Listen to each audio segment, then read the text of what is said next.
ಚಳ್ಳಕೆರೆ ತಾಲೂಕಿನ ಆಗ್ನೇಯ ಪದವೀಧರರ ಕ್ಷೇತ್ರದ ಕರಡು ಮತದಾರರ ಪಟ್ಟಿ ಸಿದ್ಧತೆ ಪೂರ್ಣಗೊಂಡಿದ್ದು, ಇದುವರೆಗೆ ಸ್ವೀಕರಿಸಲಾದ ಯಾವುದೇ ಅರ್ಜಿಗಳನ್ನು ತಿರಸ್ಕರಿಸಲಾಗಿಲ್ಲ ಎಂದು ತಹಶೀಲ್ದಾರ್ ರೆಹಾನ್ ಪಾಷಾ ತಿಳಿಸಿದ್ದಾರೆ. ಕರಡು ಮತದಾರರ ಪಟ್ಟಿಗೆ ಸಂಬಂಧಿಸಿದಂತೆ ಸ್ವೀಕರಿಸಿದ ಎಲ್ಲ ಅರ್ಜಿಗಳನ್ನು ಸೂಕ್ತವಾಗಿ ಪರಿಶೀಲಿಸಲಾಗಿದ್ದು, ಅರ್ಹತೆ ಹೊಂದಿರುವ ಎಲ್ಲ ಮತದಾರರನ್ನು ಪಟ್ಟಿಯಲ್ಲಿ ಸೇರಿಸಲಾಗಿದೆ. ಸಾರ್ವಜನಿಕರಿಂದ ಬಂದ ಆಕ್ಷೇಪಣೆಗಳು ಹಾಗೂ ತಿದ್ದುಪಡಿ ಅರ್ಜಿಗಳನ್ನು ನಿಯಮಾನುಸಾರವಾಗಿ ವಿಲೇವಾರಿ ಮಾಡಲಾಗಿದೆ ಎಂದು ಅವರು ಹೇಳಿದರು. ಈ ಸಂದರ್ಭದಲ್ಲಿ ಚುನಾವಣೆ ಶಾಖೆಯ ಶಿರಸ್ತೇದಾರ್ ಹಾಗೂ ಸಿಬ್ಬಂದಿಗಳು ಉಪಸ್ಥಿತರಿದ್ದರು.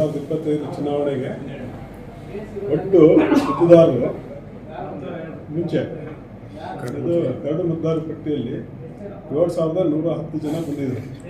4,322 ಗಂಡು, 2,788 ಹೆಣ್ಣು. ಅದಾದಮೇಲೆ ಮತ್ತೆ ಮೊನ್ನೆ ಅಬ್ಜೆಕ್ಷನ್ ಪೀರಿಯಡಲ್ಲಿ ಮತ್ತೆ ಅರ್ಜಿಗಳು ಹಾಕಿದ್ರು.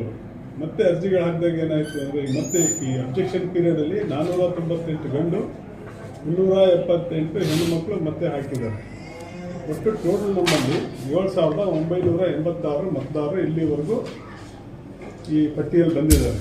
ಅದರಲ್ಲಿ 4,820 ಗಂಡು, 3,166 ಹೆಣ್ಣು, ಒಟ್ಟು 7,986 ಜನ ಈಗ ಅಂತಿಮ ಪಟ್ಟಿಯಲ್ಲಿ ಮತದಾರರು ನೋಂದಣಿ ಮಾಡ್ಕೊಂಡಿದ್ದಾರೆ. ಈಗ ಇದರಲ್ಲಿ ಮತ್ತೆ ಇನ್ನೊಂದೇನೆಂದರೆ, ಚಳ್ಳಕೆರೆಯಲ್ಲಿ ಒಂದು ರಿಜೆಕ್ಷನ್ ಆಗಿಲ್ಲ ಅಪ್ಲಿಕೇಶನ್. ಯಾಕೆ ರಿಜೆಕ್ಷನ್ ಆಗಿಲ್ಲ ಅಂದರೆ, ಅಪ್ಲಿಕೇಶನ್ ತಗೋಬೇಕಾದ್ರೆ ವೆರಿಫೈ ಮಾಡ್ಕೊಂಡೇ ತಗೊಂಡ್ವಿ ಅಪ್ಲಿಕೇಶನ್ಸ್, ಅದಕ್ಕೆ ಯಾವುದೂ ರಿಜೆಕ್ಷನ್ಸ್ ಆಗಿಲ್ಲ. ಇಷ್ಟು ನಮ್ಮ ಕಡೆಯಿಂದ ಮಾಹಿತಿ. ಚಳ್ಳಕೆರೆ ಇದಕ್ಕೆ ತಾಲೂಕಿಗೆ ಸಂಬಂಧಪಟ್ಟಂಗೆ ಇದು ಗ್ರಾಜುಯೇಟ್ ಕಾನ್ಸ್ಟಿಟ್ಯೂನ್ಸಿ ಏನು ಬರುತ್ತೆ ಅಂದರೆ ಫುಲ್ ತಾಲೂಕಿಗೆ ಸಂಬಂಧಪಡುತ್ತೆ. ಇದು ಕ್ಷೇತ್ರವಾರು ಬರಲ್ಲ, ಇದು ತಾಲೂಕುವಾರು ಬರುತ್ತೆ.